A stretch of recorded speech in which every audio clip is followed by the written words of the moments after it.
Subscribe to my YouTube channel, share it with your friends, and comment your thoughts.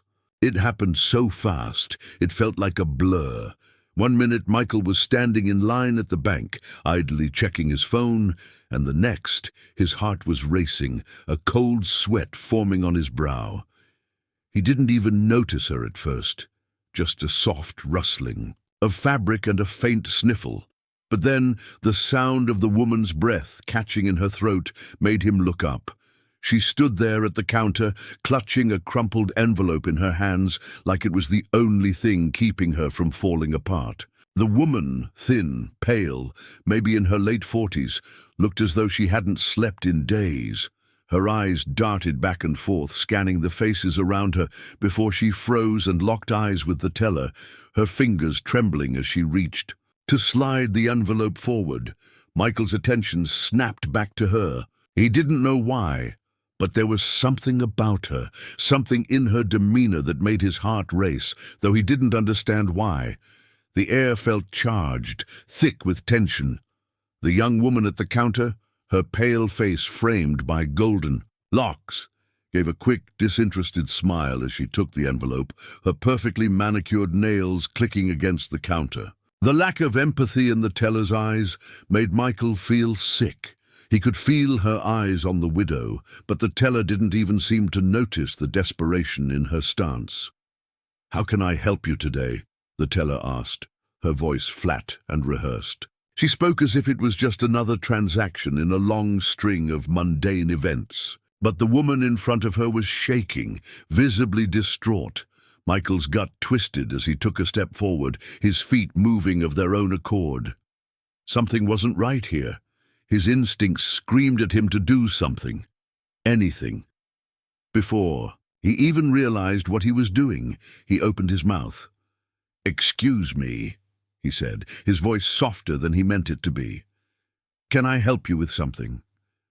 The widow's eyes snapped to his, wide and filled with a mixture of surprise and vulnerability. It was as if he had startled her out of a trance. She blinked rapidly as though she hadn't expected anyone to notice her, or maybe anyone to care. Her lips trembled as she parted them, but no words came out. For a brief moment, Michael saw a flicker of something in her eyes, something that tore at him, fear deep and raw gnawing at her soul. She was on the edge of something. He didn't know what, but he could feel it. I don't think so," she whispered, her voice breaking at the end. Her gaze dropped to the counter, to the envelope in her hands, as if that crumpled piece of paper held all the answers, all the hope she had left. "I'm just trying to get this sorted." Her words trailed off, her shoulders sinking with a quiet resignation that made Michael's stomach knot. But just as he was about to speak again, the bank door swung open. The sudden gust of cold air made everyone in the line flinch, and for a split second, Michael thought he might have imagined the tension in the air. But then the man stepped inside. Michael's breath caught in his throat. The man was tall, dressed in a dark military coat, his posture ramrod straight. His presence radiated authority, military, that was clear. His eyes were hard, calculating, and they swept across the room like a hawk scanning for its prey. Everything about him was controlled, precise. The man's eyes lingered briefly on Michael and then shifted to the widow. Something in his gaze changed, just a flicker, but it was enough to make Michael's skin crawl. It was a look of recognition, though he couldn't place why. The widow seemed to stiffen at the sight of the man, her breath hitching in her throat. Her fingers tightened around the crumpled envelope, almost painfully so. Michael watched in confusion as her hands shook, her knuckles whitening. There was fear in her eyes now, fear that he hadn't noticed until the man walked in. And it was more than just a passing glance of fear. It was terror, pure terror. The general walked with military precision, boots clicking sharply against the tile floor, each step deliberate and purposeful. He made his way toward the counter where the widow stood. Michael could hear the quiet hum of the air conditioning, but everything else seemed to fade into the background as the man moved closer, closer to the woman who seemed frozen in place. For a moment, there was an eerie silence in the room. People continued their business, but no one dared speak. The moment was heavy, the air thick with something unspoken. The woman at the counter cleared her throat, looking more uncomfortable by the second as the general moved closer. She tried to smile, but it was stiff and lifeless, as if she were trying to hold herself together by sheer will. But the general didn't stop. He kept walking until he was directly behind the widow, towering over her. She didn't seem to notice him at first, too consumed by whatever thoughts were racing through her mind. The woman's eyes flickered to the counter, and she inhaled deeply, her chest rising and falling with a nervous rhythm. Michael's pulse began to hammer in his chest. Something was happening, something he couldn't understand. The pieces weren't fitting together, and that made the situation even more unsettling. There was more to this than just a widow dealing with paperwork. The man, the general, wasn't here for a simple transaction. He was here for something far darker. "Excuse me," Michael found himself saying again, but his voice sounded so much smaller now. It didn't matter. The words didn't seem to reach the general. His eyes were still focused on the widow, his expression cold, unreadable. The general didn't speak right away. He just stared down at her, a long, unyielding silence stretching. Between them, Michael held his breath. Finally, the general spoke, and his voice was low and commanding. "We need to talk," he said, and though the words weren't harsh, there was an undeniable weight to them, as if the command couldn't be denied. It wasn't a question, it was an order. The widow blinked, but then her face seemed to fall, as though she had been expecting this moment, dreading it. She opened her mouth, but no sound came out. Her lips parted, then closed. She shook her head in disbelief, as though the words were too much for her to bear. I don't know what you want from me," she managed to say finally, but there was no strength behind her words. It was like she had already given up, already resigned herself to whatever was about to happen. Michael could see it in the way. Her body trembled, the way she was holding on to the counter, as if it were the only thing keeping her grounded. I just need to get this sorted, and then—" Her voice faltered, breaking off. The general, however, didn't wait for her to finish. He stepped forward, his boots clicking menacingly on the floor. "You'll come with me," he said, his tone brokering no argument, and with that the room seemed to shift, the very air around them thickening with tension. But just as Michael thought he couldn't feel more out of place, the door of the bank opened again, this time with more force than before. A man in a dark hoodie stepped in, his face obscured by the fabric, but his movements were quick, almost. Too quick. There was something unnerving about his speed, something that made Michael's skin prickle. The man stepped into the bank, his eyes scanning the room with an almost predatory focus. But as his gaze settled on the widow, Michael saw something in the man's eyes: recognition. The general's head snapped around, his eyes narrowing, the chill in his gaze hardening. He locked eyes with the new man for just a moment, the tension between them palpable. The moment was too much for Michael. His chest tightened and the air felt thick, as if something irreversible was happening right before his eyes. He felt like he was caught in a web, unable to move, unable to breathe. Something was about to happen, and Michael had a feeling that he couldn't escape it. The man in the dark hoodie made his way across the room quickly, weaving through the bank's patrons like a shadow. His steps were light but purposeful, and despite the frantic whispering that had erupted in the room, no one dared to move. He stopped just behind the widow, standing a mere foot away from her. Michael could feel the chill that had settled over the room, like a thick fog that clouded everything around him. The general's eyes flicked between the widow and the man in the hoodie, his face tight with something Michael couldn't quite read. But there was no mistaking the surge of recognition that passed between the two men. It was brief, like a subtle nod of understanding, but it was enough to send a shockwave through the room. The widow's lips parted again, this time as if to speak, but she was cut off by the general's sharp voice. "You should have stayed out of this," the general said, his words heavy with something Michael couldn't place. Anger, perhaps, but there was an underlying hint of something colder. A threat. The man in the hoodie didn't flinch. He didn't even seem to acknowledge the general's words. Instead, his gaze stayed locked on the widow, his expression unreadable. Michael's heart raced. What was happening? Who were these people? And what was this woman caught in the middle of? The silence was suffocating, each second stretching longer than the last. Michael's chest tightened with the overwhelming urge to intervene, but he didn't know how. He couldn't just walk up to a man in a military coat and tell him to back off. And he certainly couldn't confront someone who looked like they could snap him in half without breaking a sweat. But this wasn't just about the widow anymore. Michael had walked into something bigger, something far more dangerous. The widow's eyes darted between the general and the man in the hoodie. It was clear that she recognized him too. But there was a certain resignation in her eyes, as if this moment, this encounter, had been inevitable. She looked like she had already resigned herself to whatever fate had in store for her. The question was, what was it? "I don't know what you want," the widow said, her voice shaking now. She took a hesitant step backward, as if to distance herself from the two men. But the movement was futile. The general was closing in, his presence suffocating. The man in the hoodie didn't move. He stayed in his position, standing like a silent sentinel. Michael could feel the weight of the situation pressing down on him. His mind raced, trying to make sense of the chaos unfolding in front of him. He had no idea who the general was or why he was here. And the man in the hoodie? There was no telling what his role in all of this was. But one thing was clear.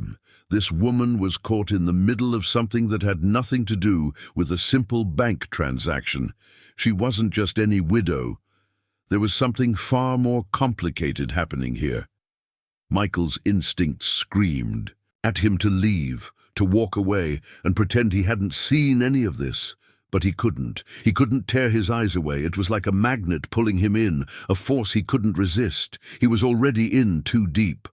Whatever was happening. Here, he was now a part of it. "Stay back," the widow suddenly whispered to Michael, her voice low but urgent. She reached out, placing a trembling hand on his arm, as if to stop him from doing something foolish. "Please just stay out of it." But it was too late. The general had already noticed Michael's presence, his eyes flicking toward him with an intensity that made Michael's blood run cold. The man in the hoodie hadn't moved, still standing stoically in place. "Who is this?" the general asked, his voice still calm, but the edge was unmistakable now. He took a step toward Michael, his boots thudding softly on the floor. It was a step that made Michael's chest tighten, his body instinctively taking a step back. The general's gaze was sharp, calculating. Michael didn't know what to say. He didn't know why he was still standing there, but some part of him refused to walk away. It was as if he had been pulled into something much bigger than himself, something that demanded his attention. I'm just a guy," Michael stammered, his words coming out in a rush. He could feel his heart hammering in his chest, his throat tightening. "I just wanted to help. She looks like she needs it." The general's lips twisted into a slight smirk, but it wasn't a smile. It was something darker, like he found Michael's confusion amusing. "You're playing a dangerous game," he said softly, his voice dropping to a low growl. "You don't know what you're getting into." Michael didn't know what to say.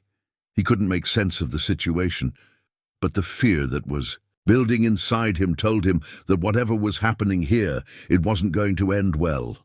The man in the hoodie finally spoke, his voice low but steady. "Let her go," he said. His words were simple, but they held a quiet threat. The general's eyes flicked toward him, narrowing in challenge. "And why would I do that?" "Because she's not your prisoner," the man in the hoodie replied, his tone unyielding. The tension in the room was unbearable. Michael couldn't understand what was happening, But it was clear that the general and the man in the hoodie were on opposite sides of something. Something that involved the widow, and likely him now too. He couldn't make sense of it, but it didn't matter. He was stuck. There was no way out. The widow seemed to shrink into herself, her face pale, her body shaking. She took a step back, her eyes wide with terror. It was as though she was waiting for something to happen. But what? Michael couldn't understand. Why was she so afraid of these men? Why was she so resigned to her fate? "You have no idea who you're dealing with," the general said, his voice dripping with contempt. He took another step toward Michael, his eyes never leaving him. Michael could see the danger in the general's eyes. He could feel it, the weight of the power this man wielded, and the unspoken threat that hung in the air. "I know exactly who I'm dealing with," the man in the hoodie replied, his voice unwavering. "And I'll make sure you regret it if you don't step away." For the first time, Michael understood. The situation was spiraling out of control. These men weren't just strangers to each other. They were on opposite sides of something. And the widow, she was caught in the middle, a pawn in whatever game they were playing. Michael had no idea what this game was, but he knew one thing for sure. It was dangerous. Deadly even. The general's lips twisted into a sneer. "You think you can stop me?" he asked, his voice taunting. "I think you've misunderstood. There's no one who can stand in my way." The man in the hoodie didn't respond immediately.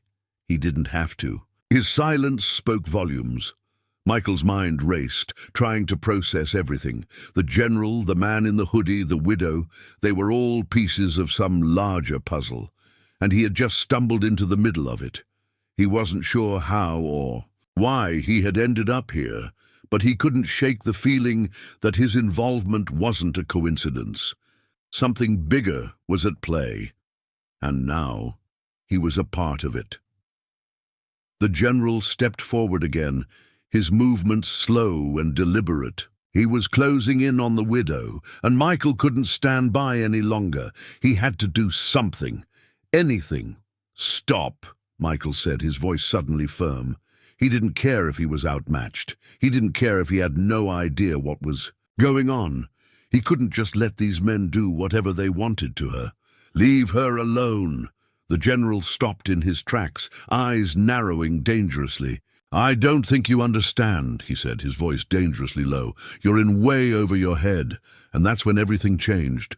A loud bang rang out across the room, sharp, jarring. It echoed in Michael's ears, leaving him disoriented.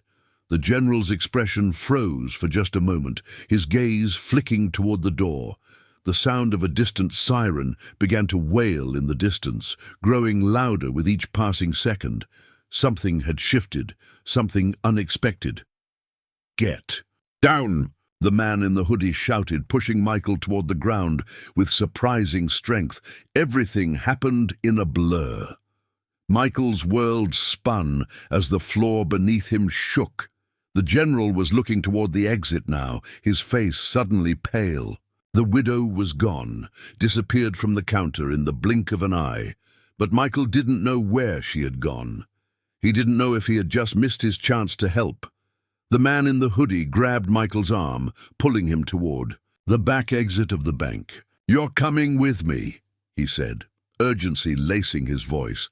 But as Michael stumbled to his feet, he couldn't shake the feeling that whatever was happening, whatever he had just witnessed, was only the beginning. The world around Michael seemed to move in slow motion, as if everything were caught in the thick haze of confusion. He could still hear the sirens wailing, growing louder by the second, but they didn't seem to matter anymore.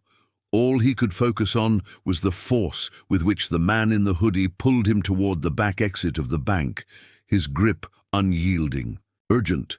Michael didn't even have time to process what had just happened. The gunshot, the chaos, the vanishing of the widow. It all felt like a bad dream, like something out of a movie.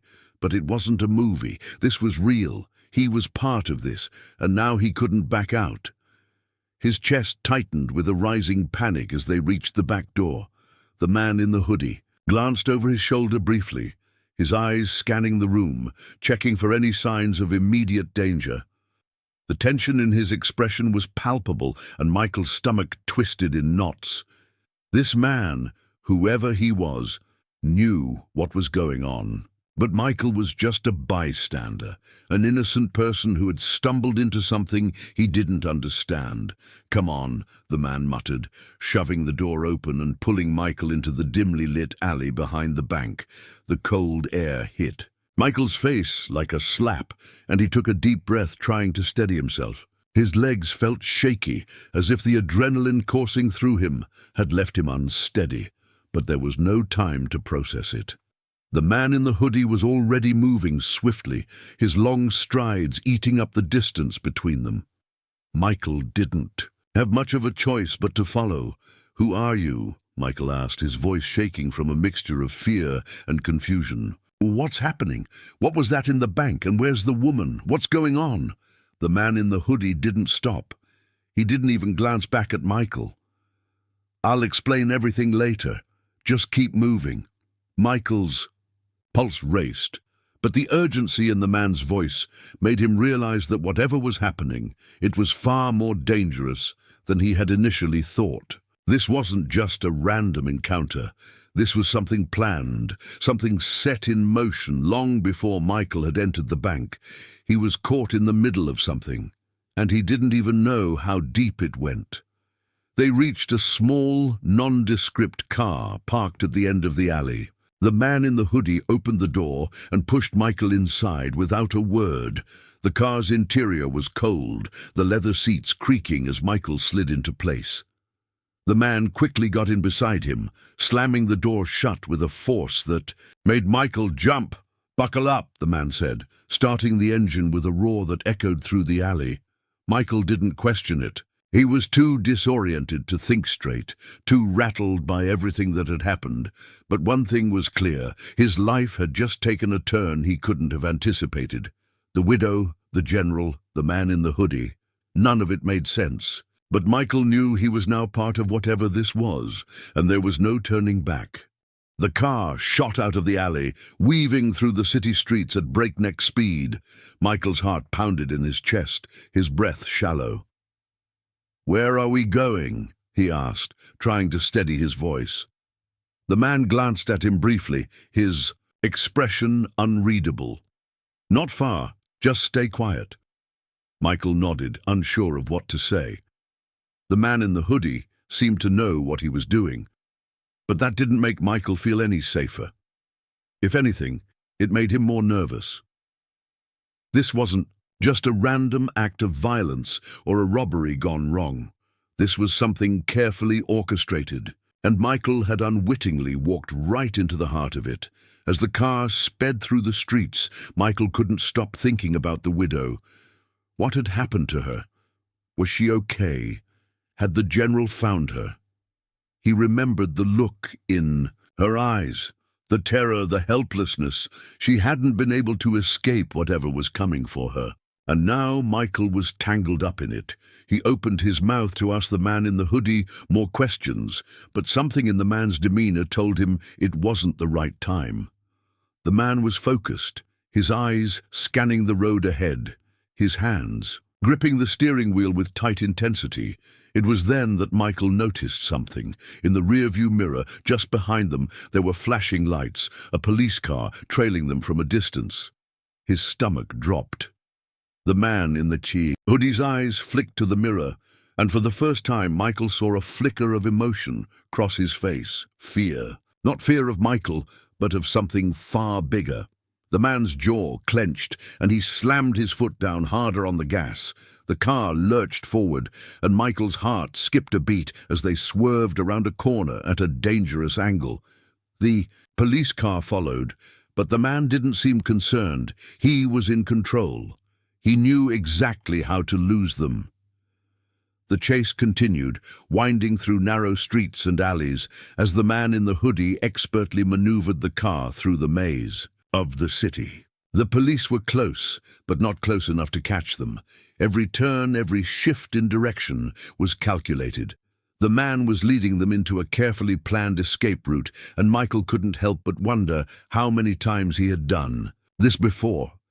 Finally, after what felt like an eternity, the man pulled the car into an underground parking garage, the tires screeching as they came to a stop. The man quickly killed the engine and turned to Michael. "Stay here," he ordered. Michael opened his mouth to protest, but the man's sharp gaze silenced him. "Trust me, we don't have much time. We need to get out of here before they realize where we are." Michael nodded, his mind racing. He didn't understand what was going on, but he knew that whatever it was dangerous. The fact that the police were chasing them meant they were involved in something far bigger than a simple bank robbery. The man in the hoodie grabbed something from the back seat and slid it into a duffel bag. Without another word, he exited the car, leaving Michael alone in the dimly lit parking garage. The minutes stretched on.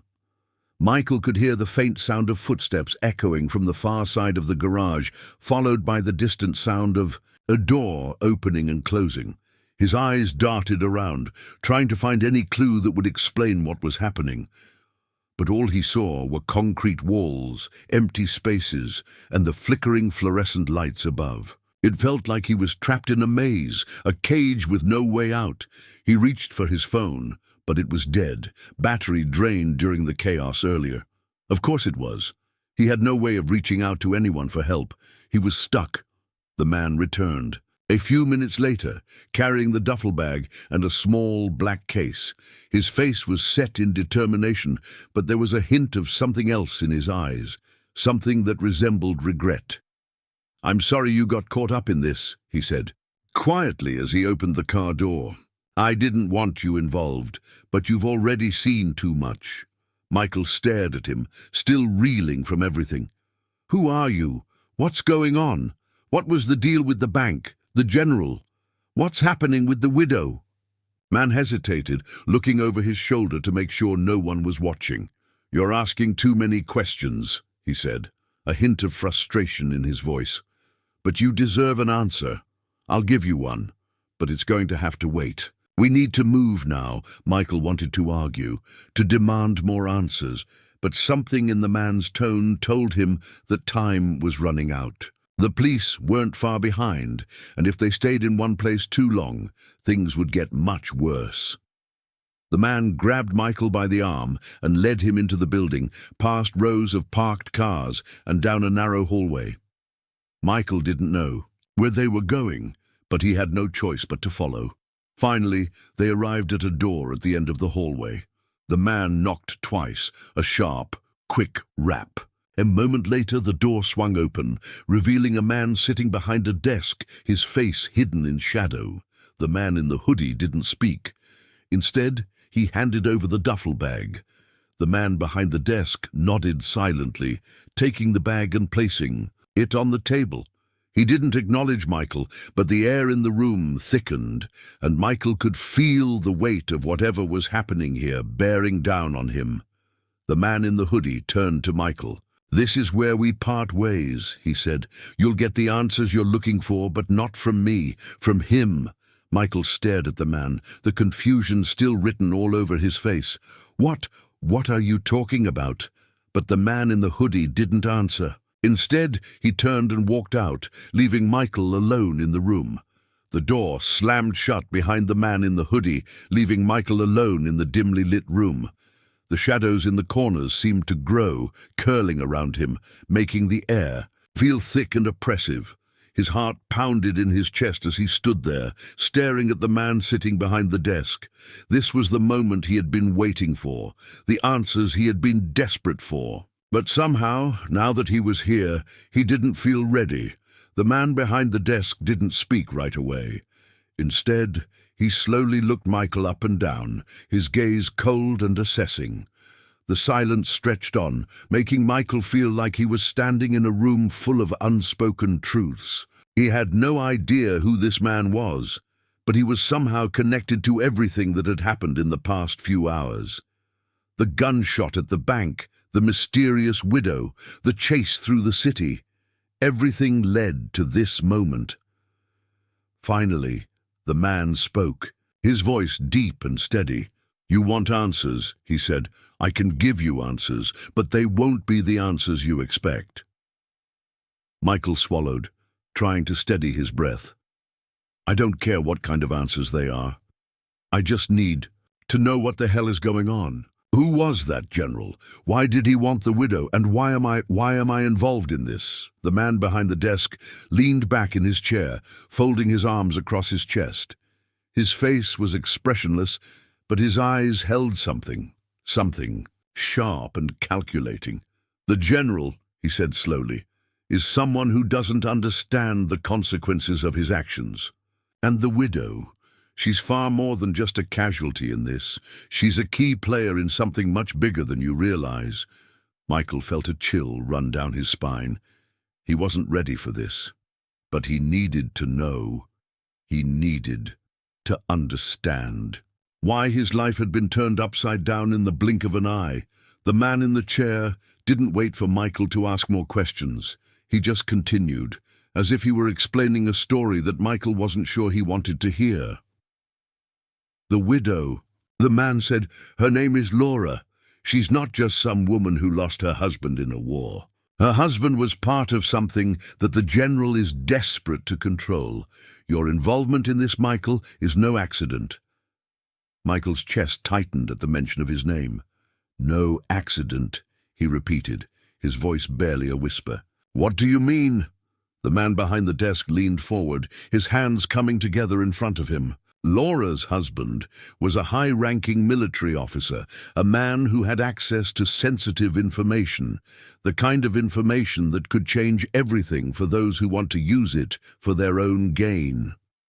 The general is after that information. He believes Laura knows something that could give him the upper hand in a conflict that's been brewing for years."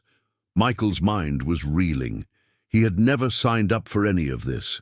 He had never wanted to be a part of something so dangerous. "So what's this got to do with me?" he asked, his voice trembling. "I'm just a guy who happened to be at the wrong place at the wrong time." The man behind the desk smiled, but it wasn't a comforting smile. It was the kind of smile that made you feel like you were the subject of a game you didn't understand. "You're not just some guy, Michael. You're someone the general never saw coming. You were the variable, the wrench thrown into a carefully planned machine." Michael shook his head, his mind struggling to grasp the weight of what was happening. "I don't get it. Why would the general care about me? I don't know anything. I don't have anything." The man's eyes softened, but there was still an underlying coldness to his expression. "That's where you're wrong. You do have something, Michael. You have something the general doesn't.